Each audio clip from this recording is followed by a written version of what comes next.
ओम श्री गुरुचरणकमलेभ्यो नमः। हरिः ओम। हरि ओम तत्सत्।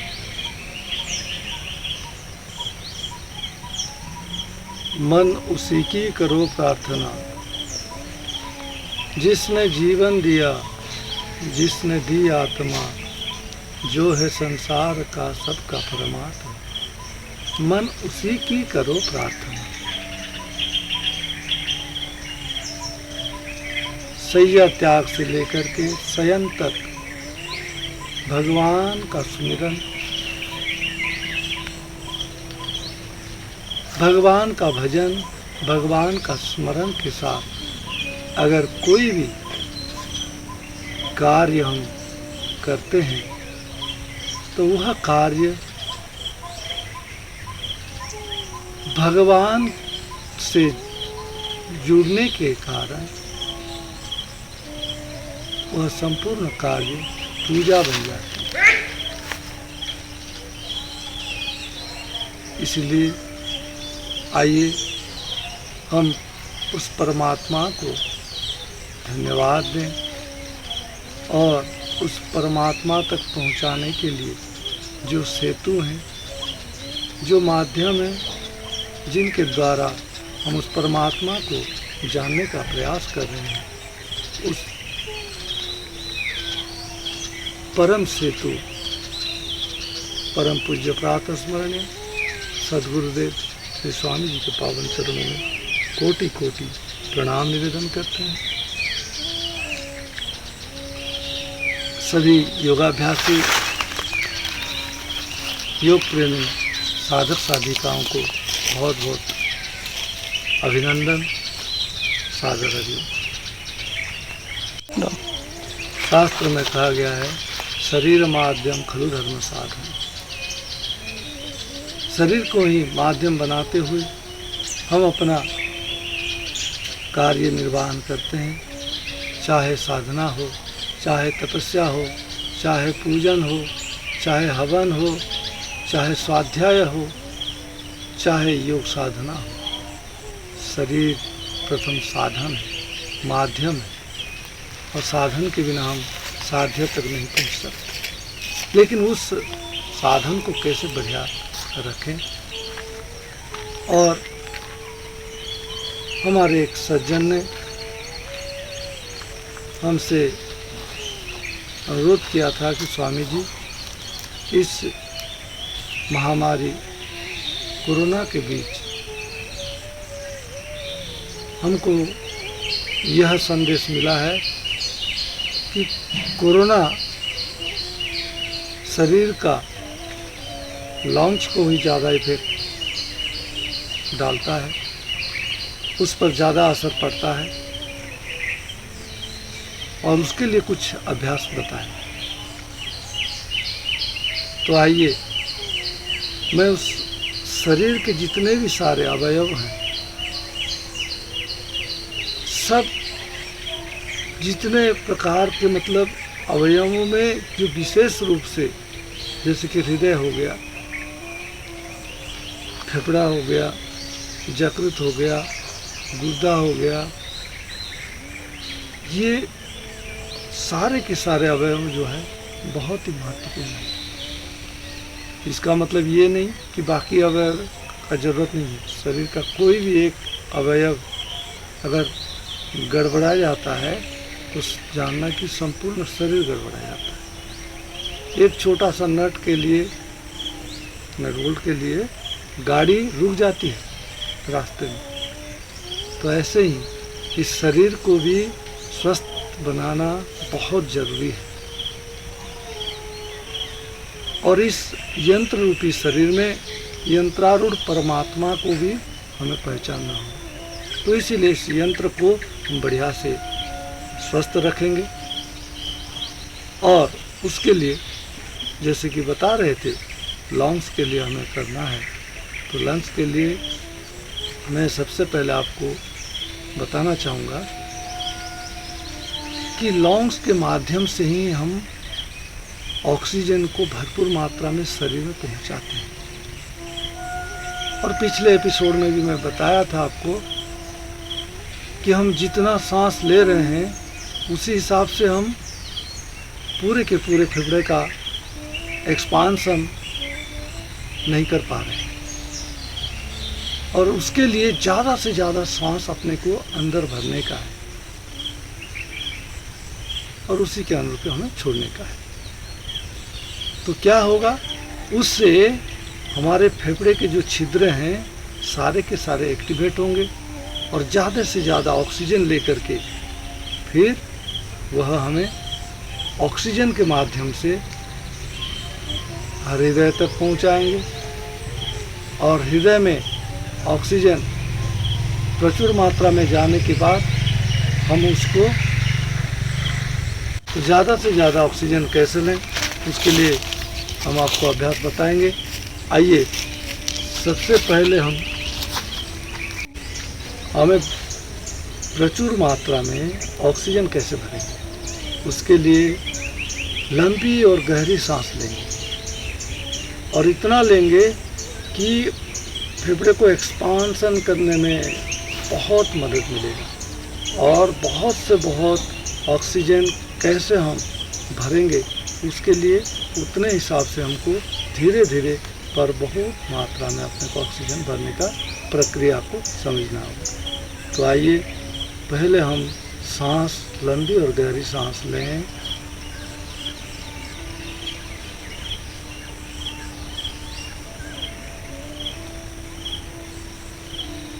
देखिए, मैंने 3-4 क्रम से भर रहा हूँ उसको। ये भी एक टेक्निक है, इस टेक्निक को आपको समझना होगा। जैसे कि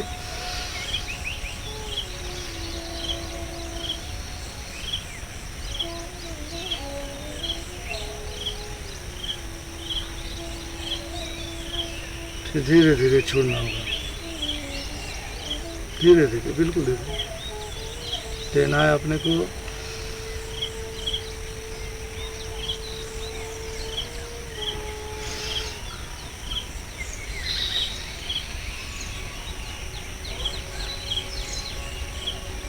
ये अभ्यास इसीलिए मैं बता रहा हूँ, जिन लोगों को एक बार में सांस भरना मुश्किल हो रहा है, उनको ये भरने में इस प्रक्रिया के माध्यम से सहज हो जाएगा।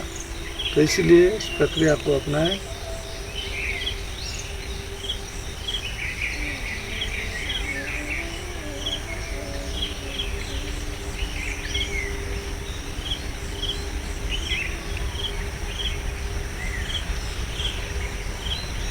छोड़े।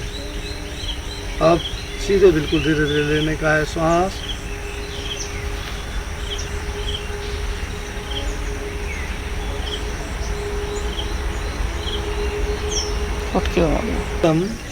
कम से कम इस प्रक्रिया को, सांस लेने की जो प्रक्रिया है और छोड़ने की, इस प्रक्रिया को आप कम से कम 10 बार करें। जैसे कि लंबी सांस लिए,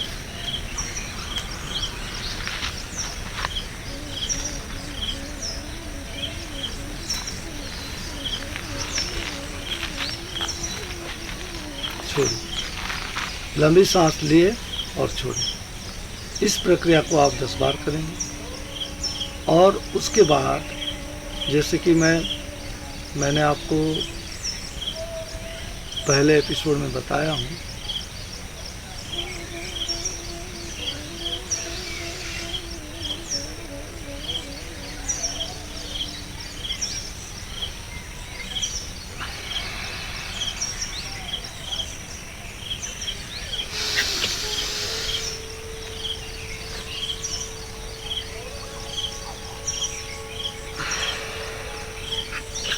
इस प्रक्रिया के माध्यम से भी ज़्यादा से ज़्यादा ऑक्सीजन अपने को लेने का है, ज़्यादा से ज़्यादा। तो इसको भी 10 बार करेंगे।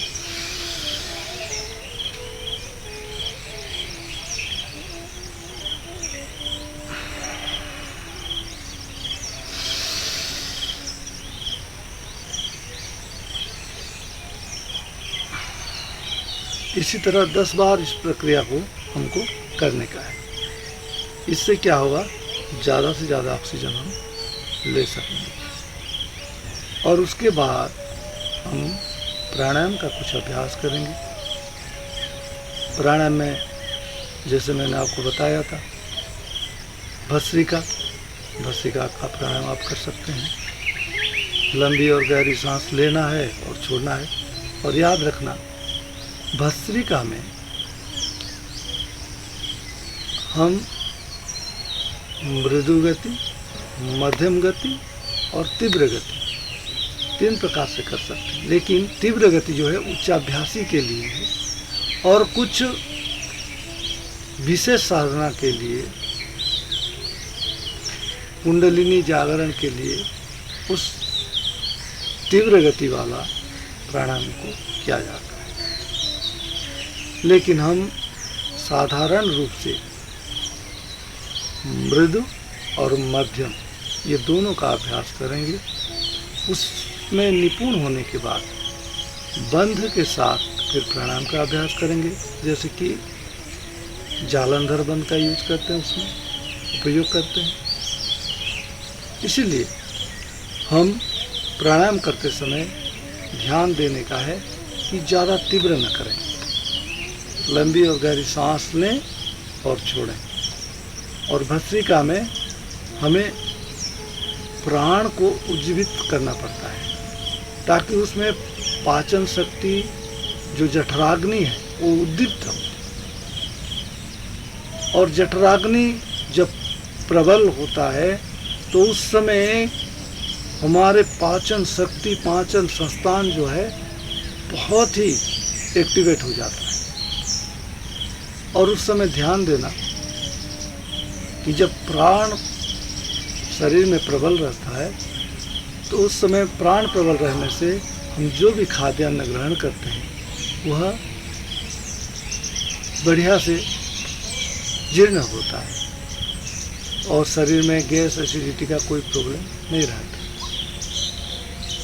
और आजमाइटिक टेंडेंसी जिन लोगों को है, अस्थमा संबंधित, श्वास संबंधित बीमारी है, ये वायु भर जाने से, अपच हो जाने से, अजीर्ण हो जाने से उनको और तकलीफ होती है। एसिडिटी, गैस बढ़ जाए तो आजमाइटिक टेंडेंसी वाली की मुश्किल हो जाता है। इसलिए डॉक्टर लोग प्रिस्क्राइब भी करते हैं खटाई मत खाना।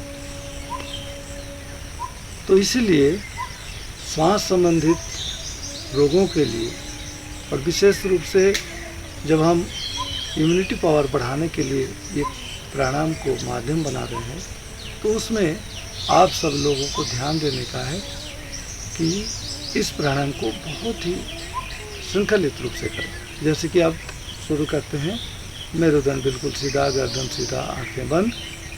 सबसे पहले शरीर का निरीक्षण कर लें और अब सांस समान गति से, जितना हम सांस ले रहे हैं उतने ही श्वास छोड़ रहे हैं।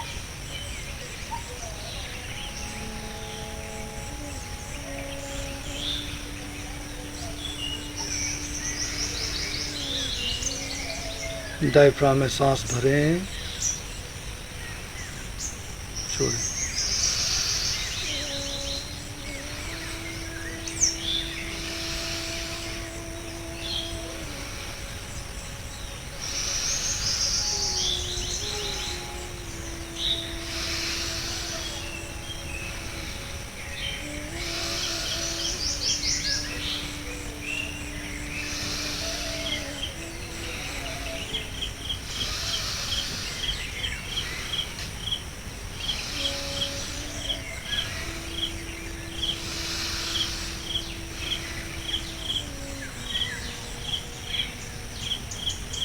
इसको बढ़िया से करेंगे। और पहले मैंने आपको बताया था, इस मृदु अभ्यास के पहला चरण में सांस को दाहिने नासिका से लेना है, छोड़ना है। फिर ये प्रक्रिया 10 बार करने के बाद बाएं नासिका से लेना है, छोड़ना है। या बाएं से शुरू करते हैं 10 बार, फिर दाहिने से शुरू करते हैं। ये प्रारंभिक अभ्यास में पहले हमें सांस को बाएं या दाहिने से, जैसे कि ठंड के दिन में दाहिने से शुरू करेंगे और गर्मी के दिन में बाएं से शुरू करेंगे। इसको आप समझ लीजिए। तो जैसे कि बाएं से सांस लिए छोड़े, ये 20 बार करने के बाद या 10 बार करने के बाद अब फिर दाहिने से लिए और छोड़े, उसके बाद फिर दोनों नासिका से, जब जिसको मैंने आपको अभी बताया। तो ये प्रक्रिया को आप आराम से 50 बार करें। ये करने के बाद फिर शांत होकर के बैठें और उसके बाद हल्का सा, जिसको हम मध्यम गति कहते हैं, मध्यम गति वाला अभ्यास करेंगे।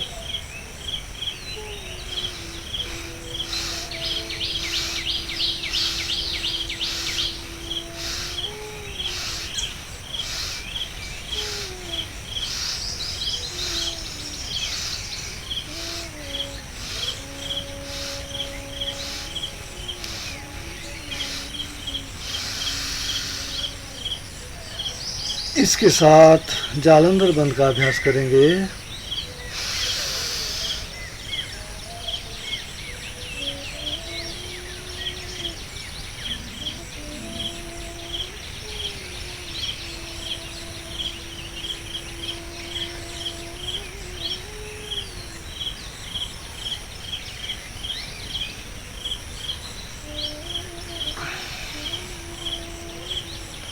इस अभ्यास को आप कम से कम 50 बार करने के बाद लंबी सांस, पहले शुरुआती में 10 बार 20 बार करें, उसके बाद धीरे धीरे बढ़ाते हुए, हठात करना नहीं है। और करते समय चक्कर आ गया, सर में दर्द हो गया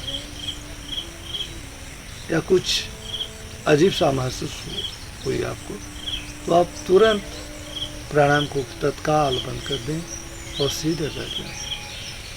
जब हम सिर को थोड़ा सा झुका लेते हैं या ऊपर ज़्यादा कर लेते हैं या अपने पोजीशन में कहीं पर त्रुटि हो जाती है, तो उसके लिए ये सारे के सारे असुविधाएं होते हैं। इसीलिए हम बिल्कुल सीधे बैठे, एकदम सीधे, और आराम से इस प्राणायाम का अभ्यास करें। उसके बाद हम कपालभाति का अभ्यास करें।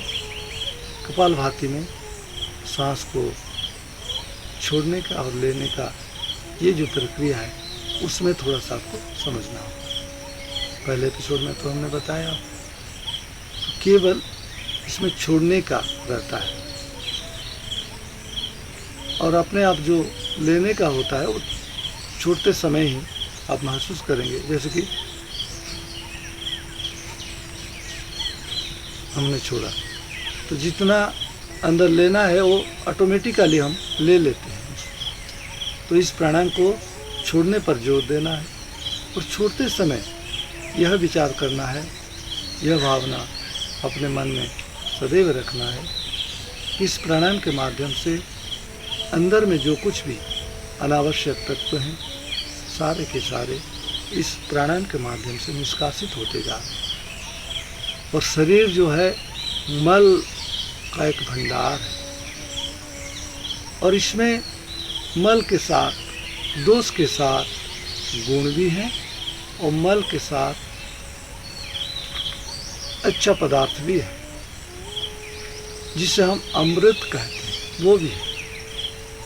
और अपना साधना पद्धति में उस अमृत को पाने के लिए भी साधना प्रक्रिया है। तो मेरे कहने का मतलब, जो दुर्गुण हैं, अनावश्यक पदार्थ हैं, अनावश्यक तत्व हैं, अनावश्यक रासायनिक चीज़ें हैं, सारे के सारे कैसे हम निष्कासित करें? मल त्याग के माध्यम से कुछ करते हैं, मूत्र त्याग के माध्यम से करते हैं, पसीना निकलते हैं और श्लेष्मा के माध्यम से, कान के मल के माध्यम से, आँखों के मल के माध्यम से, बाल के माध्यम से, नाखून के माध्यम से, ये सारे के सारे मल तो हैं।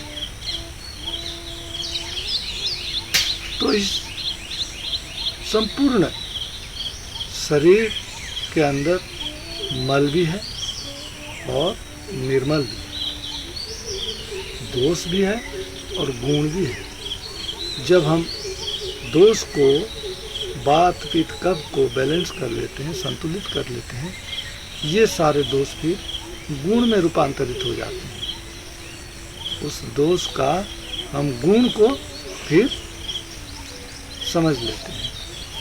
इसीलिए प्राणायाम के माध्यम से उसको बैलेंस करें। तो आइए इस विचार के साथ, भावना के साथ, संकल्प के साथ हम करें कि इस प्राणायाम के माध्यम से हमें बहुत ही ऊर्जा मिल रही है और साथों साथ जो भी अंदरूनी मल विक्षेप जो कुछ भी है सारे के सारे नष्ट होते जा रहे हैं, निष्कासित होते जा रहे हैं और मैं शुद्ध बनता जा रहा हूँ, निर्मल बनता जा रहा हूँ। आइए हम इस प्राणायाम को बढ़िया से करें, तैयार हो जाएं, बिल्कुल सीधे बैठे, एकदम सीधे। और देखना ये भाग को, उधर का इस भाग को हमें अंदर की ओर छोड़ते समय करना।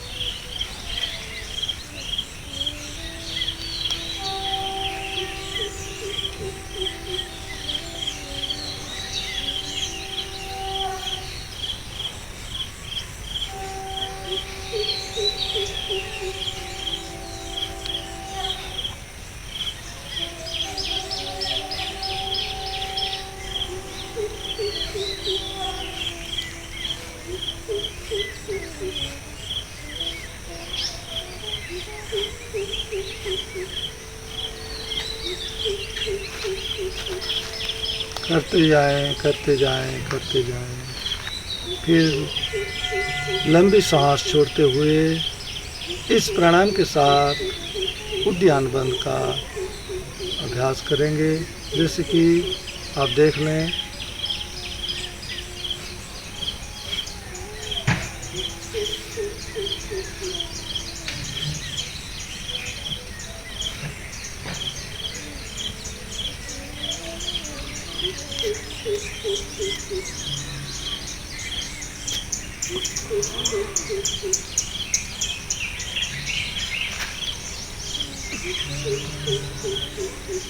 आप इसको सीधे भी रह करके कर सकते हैं, लेकिन कंधों को ऊपर कर लेने से, सामने झुक जाने से बंद को आप सहज रूप से कर सकते हैं।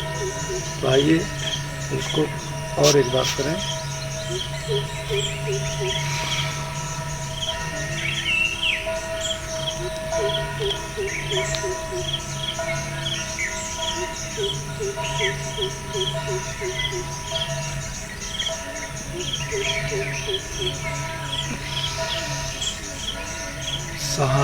सांस को आप छोड़ें। अब आइए इस प्राणायाम के बाद हम कुछ समय बिल्कुल शांत होकर बैठे और तत्पश्चात अनुलोम विलोम का अभ्यास करेंगे।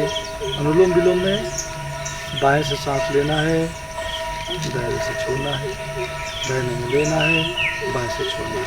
ये प्रक्रिया आपको सबको अच्छी तरह से मालूम है। मैं केवल 2-4 क्रिया करके आपको बता दे रहा हूँ। लंबी और गहरी सांस लें। बाएं से शुरू करें, दाहिने में,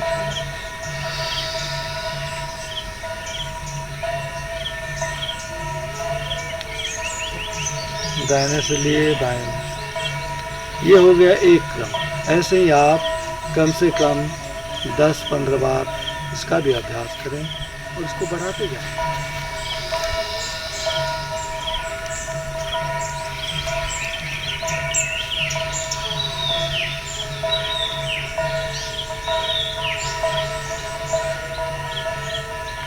घर में इस प्राणायाम को आप कम से कम 2 से 3 मिनट तक करें। उसके बाद सामर्थ्य के अनुसार 5 मिनट तक भी कर सकते हैं। इस प्राणायाम को करने के बाद फिर आपको हम बताएंगे उज्जाई प्राणायाम। उज्जाई में ये सांस के लिए बहुत ही लाभकारी है और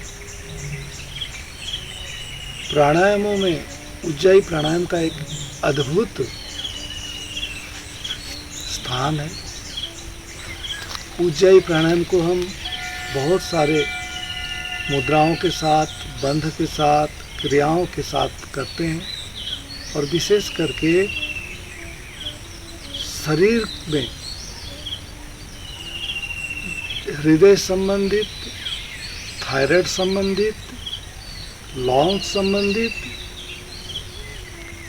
और भी पाचन संस्थान संबंधित, गले में खराशे और भी जो ENT का प्रॉब्लम जिन लोगों को है, उन सब लोगों के लिए रामबाण के समान। और ये एक ही मात्र प्राणायाम है जिसको आप खड़े होकर भी कर सकते हैं, लेटे हुए कर सकते हैं, बैठे हुए कर सकते हैं, विभिन्न प्रकार के योगिक क्रियाओं के साथ कर सकते हैं, खेचरी मुद्रा लगा करके इसको किया जा सकता है।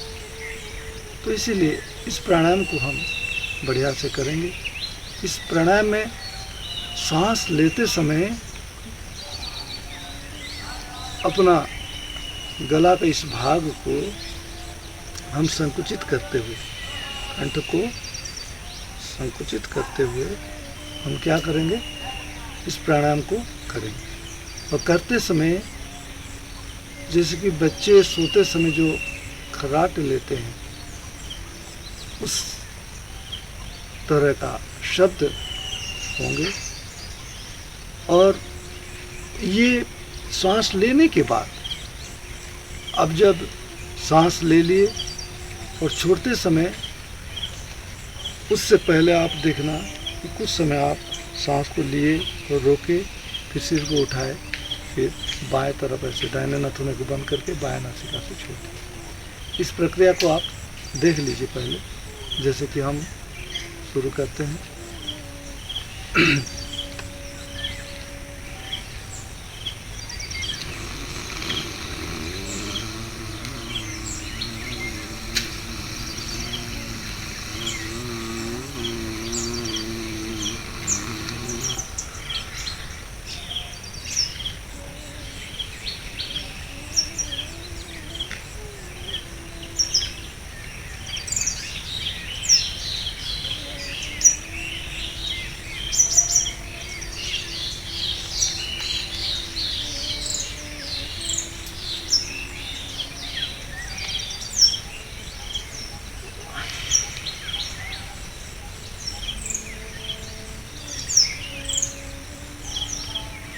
गला को संकुचित करते हुए हम इस प्राणायाम को कर रहे हैं और उसमें से एक आवाज़ निकल रही है।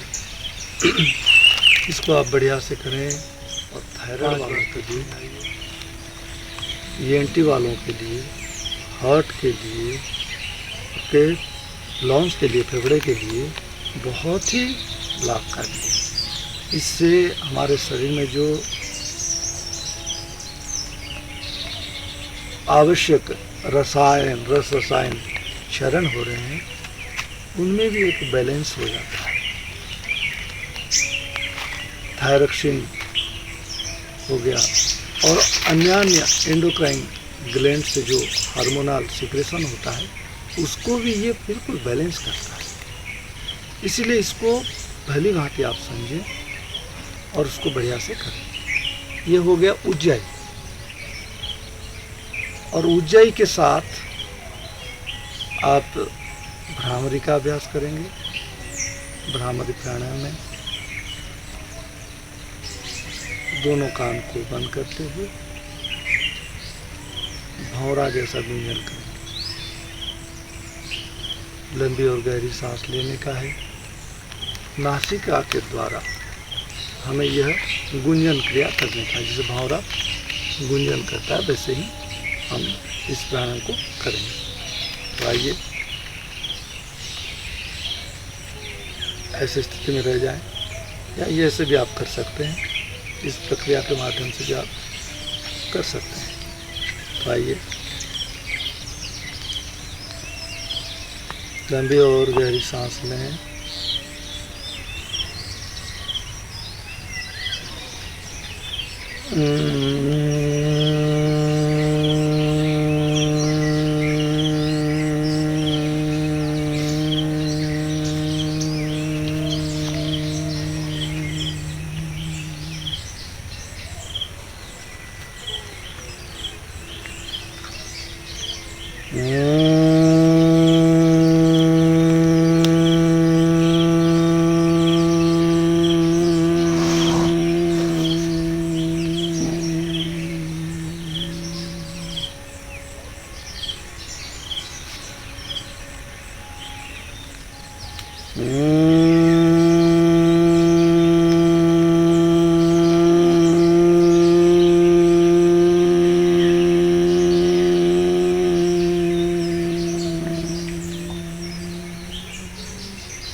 हाथ को नीचे कर दें।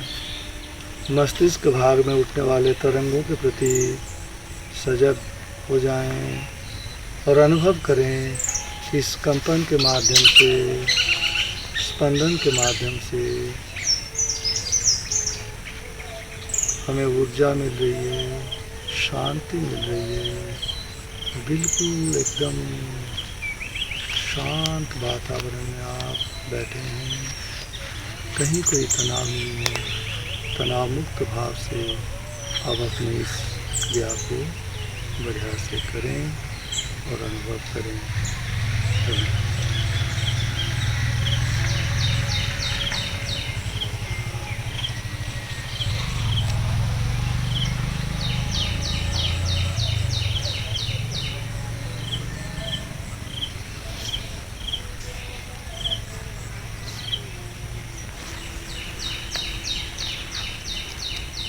इस भ्रामरी प्राणायाम के माध्यम से